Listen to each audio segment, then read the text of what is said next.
Hey everyone! Today I'll show you the changes to Magical Crafting System in 7.0. As you probably figured out, there will be new designs for both PvP and PvE gear. New crafted equipment is obviously better. For example, take a look at this new orb. The additional stats are just slightly higher, but the base stats have been greatly improved. In total, this weapon has almost 600 more magical attack compared with the old Aerith orb. However, the creation of new items will become time and resource consuming. Let's go through all crafting chain so you're gonna see it yourself. In order to make ancient weapon, you're gonna need ancient alchemy, ancient weapon stone, and ancient flaming titanica. Ancient alchemy can be obtained from leader bosses in Lackroom, the ones which used to drop ancient kibarium, but now they drop alchemy instead. Or you can craft alchemy if you have leftover kibarium from 6.5, but the rate is poor, so I do not recommend to do that. Ancient weapon stone requires ancient weapon scroll and ancient crystal. Weapon scrolls are sold by NPC in Lackroom. Basically it's the same scrolls used in older designs. Meanwhile, ancient crystal can be looted from monsters in Lackroom and in new location Duma as well. However, these crystals will be harder to farm since there are changes to the world drops. I'm not sure how it's gonna be done in Europe, but originally all quest mobs are simply empty in 7.0, which means there aren't that many spots to farm the mats. Alternatively, you can craft ancient crystal using malleability stones. By the way, these old mats don't drop anymore as well. Now let's move to the third resource. It's ancient flaming titanica. Things are getting interesting here, because you're gonna need unpurified ancient titanica ore. This particular item requires essence tapping, but that's not all. You will also need a special hammer in order to collect this ore. The hammer can be bought at one of the altars, which should be occupied by your faction, of course.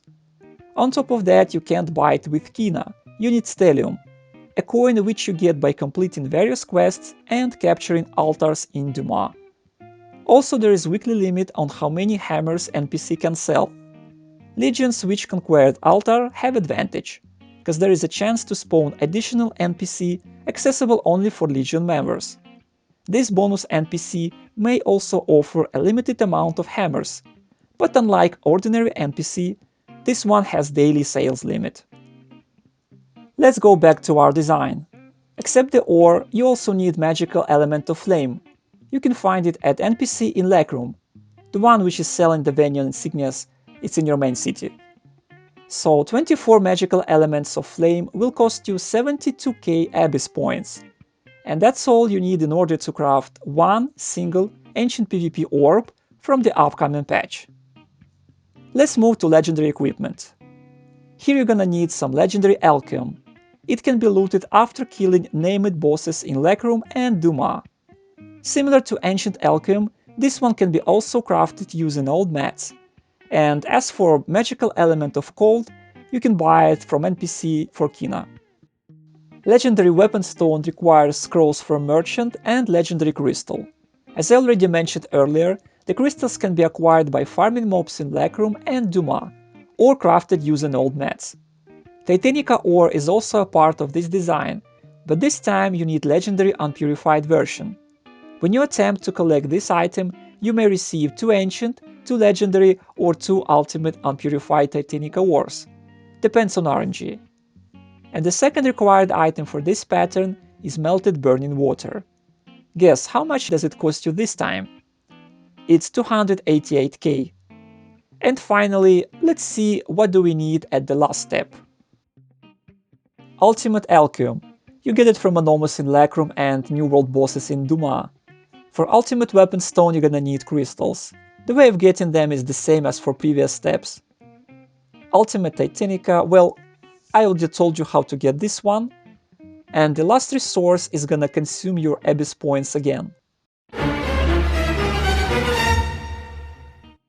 As you see, new crafted gear is expensive to produce.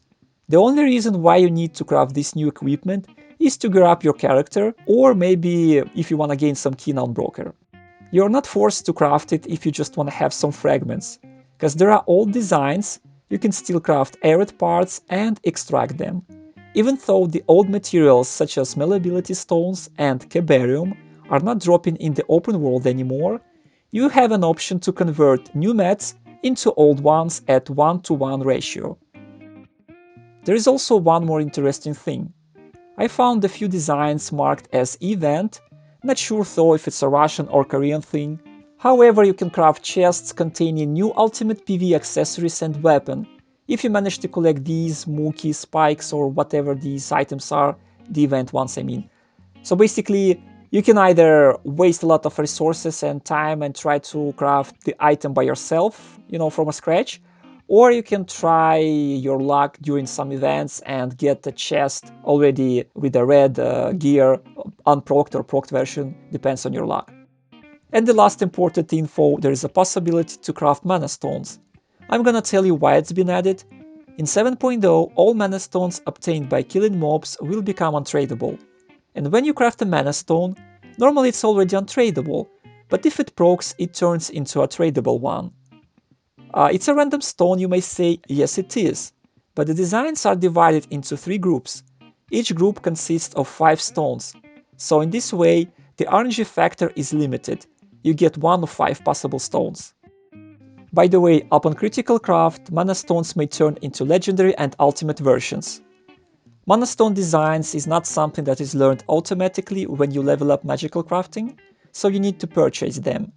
And you can do that on altars in Duma using Stellium. Now just a few words how to get your mats. You already know how to obtain Alchemy and Titania ore, so I'm gonna skip them.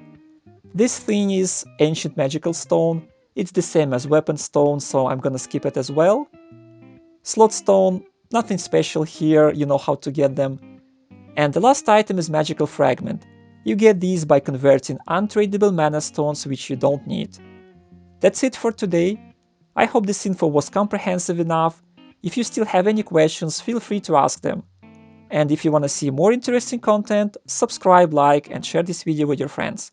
Thanks for watching, and see you soon.